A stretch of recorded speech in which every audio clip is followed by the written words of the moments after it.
The strategic landscape of the Mediterranean theater in the late summer of 1943 was defined by a rapid sequence of political and military convulsions that forced the German High Command into a posture of desperate improvisation. Following the collapse of Axis resistance in North Africa and the subsequent Allied conquest of Sicily, the Italian government had secretly negotiated an armistice effectively removing Italy from the Axis alliance and transforming the Italian peninsula into a contested battleground. For Generaloberst Heinrich von Vietinghoff, the commander of the newly formed German 10th Army, this political betrayal necessitated a swift and ruthless military response.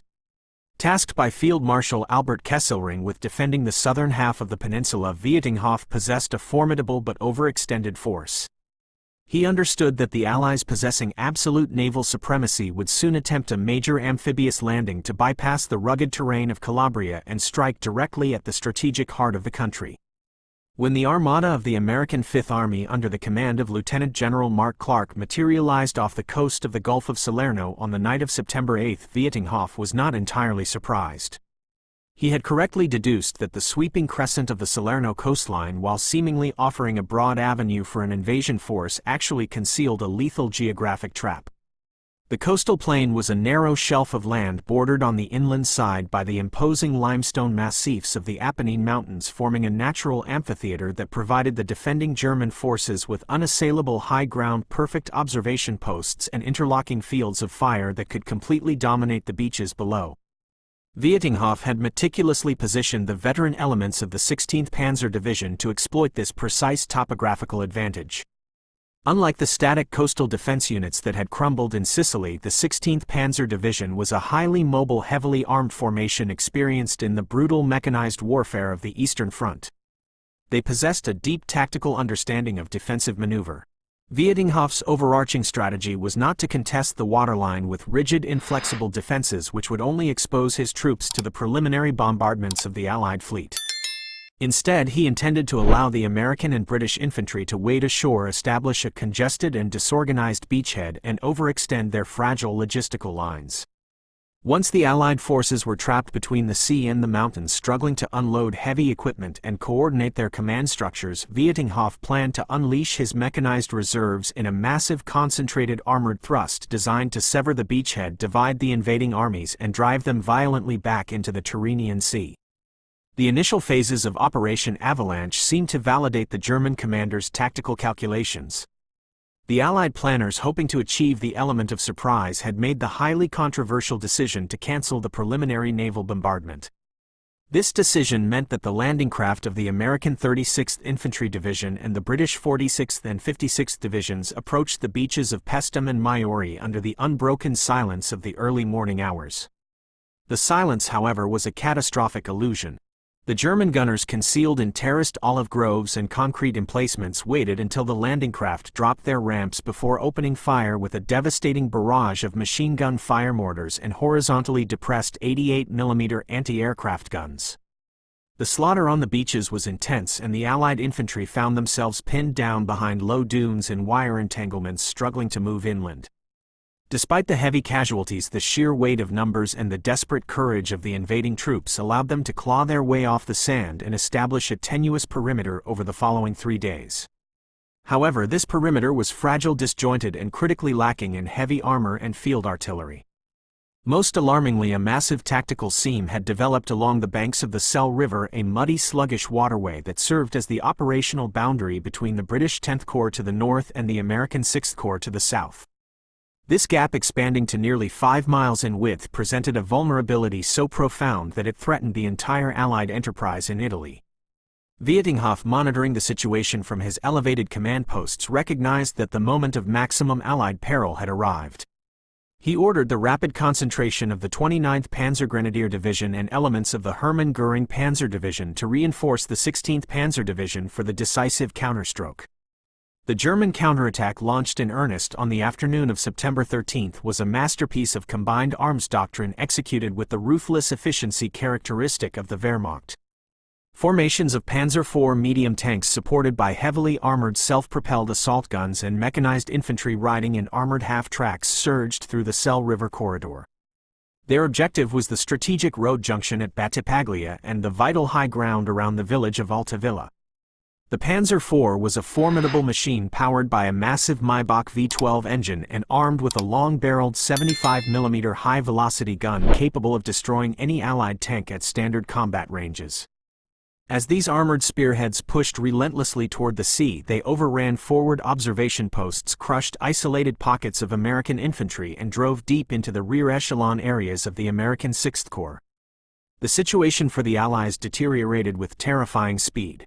Command posts were abandoned, in panic supply dumps were set ablaze to prevent capture, and the roads were choked with retreating vehicles and wounded men. The German tank commanders, operating miles inland and shielded from the coast by rolling hills and dense vegetation, felt secure in their tactical dominance.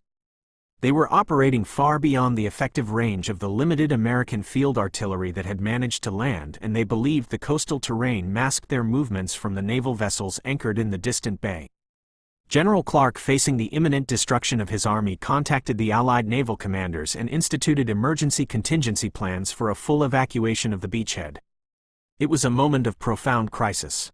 But as the German 16th Panzer Division marshaled its forces for the final crushing blow that would split the Allied lines, they were about to encounter a terrifying paradigm shift in the application of military force. They were about to be subjected to an unprecedented volume of invisible fire originating from platforms they could not see, directed by observers they could not hear. The mechanism of their impending destruction was floating silently in the deep waters of the Gulf of Salerno. Vice Admiral Henry Hewitt, commanding the Allied naval forces, realized that the survival of the ground troops depended entirely on the massive intervention of his fleet. He ordered every available cruiser and destroyer to close the shoreline, dropping anchor in dangerously shallow waters to provide continuous, unrestricted naval gunfire support. The United States Navy deployed a squadron of light cruisers, including the Savannah, the Philadelphia, and the Boise, while the Royal Navy positioned the cruisers Mauritius, Uganda, and Orion alongside a flotilla of aggressive fleet destroyers. These vessels were not merely ships, they were highly mobile, heavily armored artillery batteries capable of delivering a volume of high-explosive ordnance that no land-based artillery regiment could possibly match or sustain. A Brooklyn-class cruiser like the Savannah was a marvel of naval engineering, displacing over 10,000 tons and armed with 15 6-inch 47 caliber guns arranged in 5 triple turrets. These weapons were capable of firing automatically, ramming 50-pound powder charges behind 130-pound high-explosive projectiles, sending them out of the barrels at velocities exceeding 2,800 feet per second. A single cruiser could sustain a rate of fire of nearly 150 rounds per minute, blanketing a target area with thousands of pounds of shrapnel and blast overpressure in a matter of seconds. But the sheer mechanical power of these naval rifles was entirely useless without precise targeting data. The German armored formations were assembling in defilades and valleys completely obscured from the visual line of sight of the ships in the bay. To bridge this critical tactical gap, the Allies deployed a highly sophisticated network of forward observers and aviation assets. On the ground, naval liaison officers carrying heavy specialized radio sets crawled to the crests of the contested hills, risking enemy sniper fire and mortar barrages to establish visual contact with the German staging areas. Simultaneously, the airspace above the battlefield was populated by specialized naval spotter aircraft. Slow-flying Supermarine Seafires and Curtiss Society Seagull floatplanes, catapulted directly from the decks of the cruisers, circled high above the smoke and dust of the front lines. These naval aviators, flying completely unarmed and highly vulnerable to German fighter patrols, acted as the indispensable eyes of the fleet. They observed the massive columns of German armor churning up the dust of the coastal roads and instantly translated those visual observations into complex mathematical coordinates based on standardized military grid reference systems. The communication loop between the airborne spotters and the naval gunners was a triumph of mid-century analog engineering. The pilot would transmit the grid coordinates and a brief description of the target via highly scrambled, very high-frequency radio signals. These signals were received by the plotting rooms buried deep within the armored citadels of the cruisers. Inside these sweltering steel compartments, teams of highly trained fire control technicians fed the coordinates into electromechanical analog computers known as rangekeepers. The rangekeeper was an incredibly complex arrangement of gears, cams, and servomotors designed to solve real-time ballistic differential equations. The technicians inputted a dizzying array of variables to ensure absolute accuracy. They factored in the exact distance to the target, the speed and course of the ship, the temperature of the smokeless powder, the ambient humidity, the barometric pressure, the rotational effect of the Earth known as the Coriolis drift, and even the microscopic wear on the rifling inside the gun barrels from previous shots. Once the rangekeeper digested these variables, it transmitted continuous electrical signals directly to the gun turrets, automatically elevating and traversing the massive steel cannons to the precise mathematical angle required to deliver the shells over the intervening mountains and directly onto the German positions. The synchronization was absolute and terrifying. When the command to fire was given, the ship would shudder violently as tons of propellant ignited simultaneously.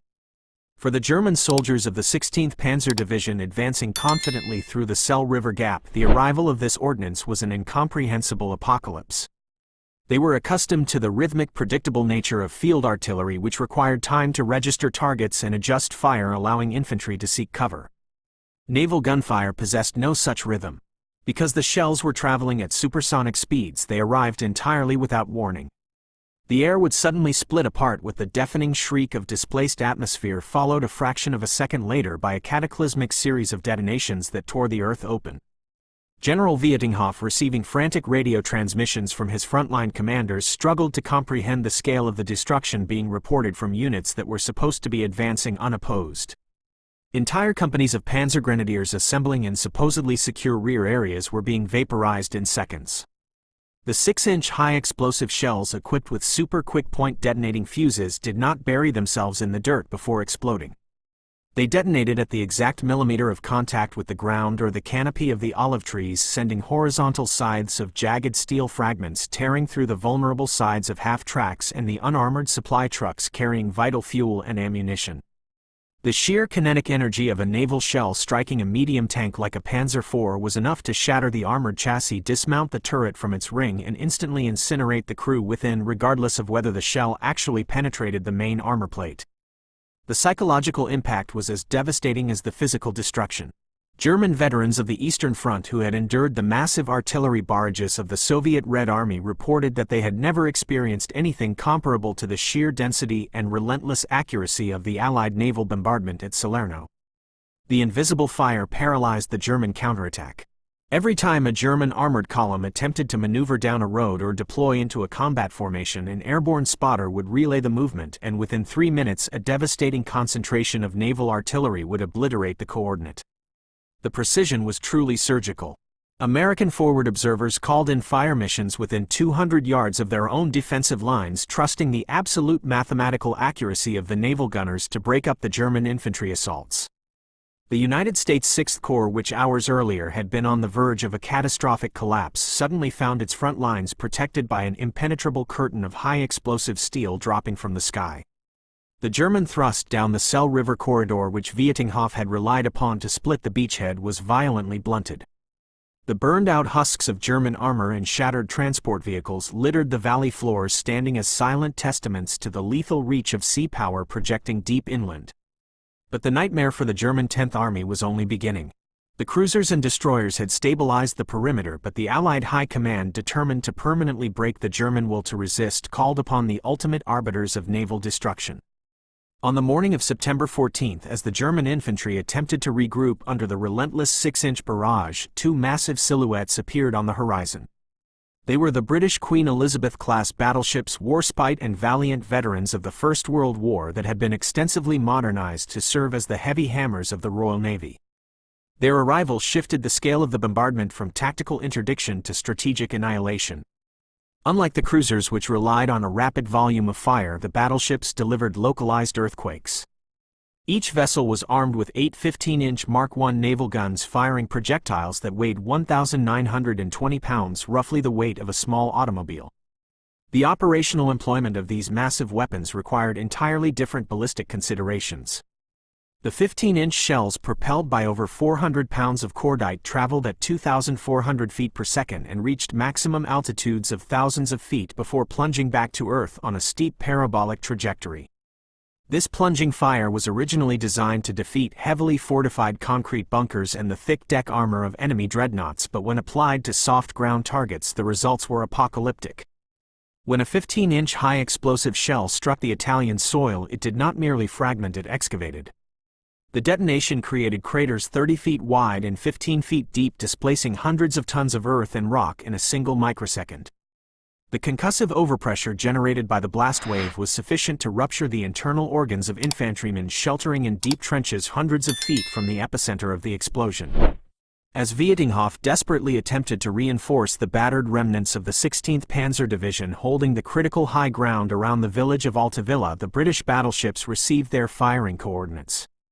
The village, sitting atop a commanding ridge, was heavily garrisoned by German troops preparing for a renewed assault on the American lines. The spotter planes verified the target, and the massive rangekeepers aboard Warspite and Valiant calculated the firing solution. When the battleships unleashed their broadsides, the concussion was felt miles inland. The massive shells arced over the Gulf of Salerno, invisible to the naked eye until the very moment of impact. The bombardment of Altavilla was a display of mechanized violence that defied human comprehension. Entire stone buildings that had stood for centuries were pulverized into fine gray dust in a single strike. German armored vehicles caught in the blast radius were thrown through the air like discarded toys, their heavily armored hulls crushed by the sheer atmospheric pressure of the detonations. The strategic reality of the invisible fire finally broke the operational momentum of the German 10th Army. A general can maneuver his forces against an enemy he can see, he can develop tactical countermeasures against tanks and infantry, he can even deploy anti-aircraft batteries to contest the skies. But Vietinghoff realized with a deep creeping sense of professional despair that he possessed absolutely no mechanism to counter the guns of the Allied fleet. His field artillery could not range the ships anchored miles offshore, his Luftwaffe assets were heavily outnumbered and unable to penetrate the Allied combat air patrols to strike the vessels, and his vaunted panzer divisions, the premier instrument of German operational maneuver, were being systematically slaughtered in their assembly areas without ever seeing the enemy that was destroying them. The traditional military geometry of the battlefield had been fundamentally altered. The coastline was no longer a flank that could be anchored, it was a porous membrane through which the Allies could project overwhelming unlimited firepower deep into the hinterland. By the evening of September 15, the grand German counteroffensive had completely stalled. The casualty reports flooding into Vietinghoff's headquarters were staggering. Elite infantry battalions had been reduced to the size of platoons. Panzer regiments had lost more than half their operational strength, not to American anti-tank guns or British tanks but to the relentless, highly accurate plunging fire from the sea. The fields and olive groves of the Salerno plain were pockmarked with thousands of overlapping craters, the earth scorched and churning from the continuous delivery of naval ordnance. The surviving German soldiers, severely demoralized by the unceasing bombardment and the inability to strike back, began to refer to the Allied naval guns as the Invisible Terror. The psychological toll of enduring days of random catastrophic explosions without the ability to seek effective cover or return fire shattered the combat cohesion of even the most experienced frontline units. Faced with the total collapse of his offensive capability and the very real threat of his entire army being trapped and annihilated within the coastal mountains, General Vietinghoff was forced to make a bitter strategic concession. He contacted Field Marshal Kesselring and reported that the objective of driving the Allies into the sea was no longer attainable. The unyielding umbrella of naval artillery had created an artificial impenetrable fortress around the beachhead. With heavy losses and his logistical lines severely disrupted by the ongoing bombardment, Vietinghoff ordered a phased tactical withdrawal. The 10th Army would disengage from the Salerno plain and retreat northward, fighting a slow, bitter delaying action through the mountainous terrain of the Italian peninsula. The grand trap had failed and the Allies had secured their vital foothold on the European mainland. The Battle of Salerno stands as a profound testament to the decisive strategic impact of naval gunfire support in modern amphibious operations. The German High Command, recognized for their operational brilliance and tactical flexibility on the ground, had been entirely outmatched by the application of advanced naval gunnery physics and integrated fire control networks. The realization that an entire armored division could be halted, decimated, and ultimately forced to retreat by artillery platforms floating out of sight over the horizon fundamentally altered how the German military planned defensive operations against future Allied landings. Never again would they attempt to mass their heavy armor in the immediate coastal zones where the big guns of the cruisers and battleships could reach them. The invisible fire that rained down upon the 16th Panzer Division at Salerno proved definitively that control of the sea did not merely secure the supply lines, it provided a crushing, undeniable mastery over the adjacent land, dictating the terms of engagement and reshaping the very nature of continental warfare. This devastating realization forced the Wehrmacht to adapt its defensive posture across the entirety of occupied Europe, ultimately shaping the deep inland defensive strategies employed during the Normandy campaign the following year, where the fear of naval artillery remained a paramount concern for German commanders desperately trying to hold the crumbling edges of their empire against an adversary possessing absolute industrial and maritime supremacy.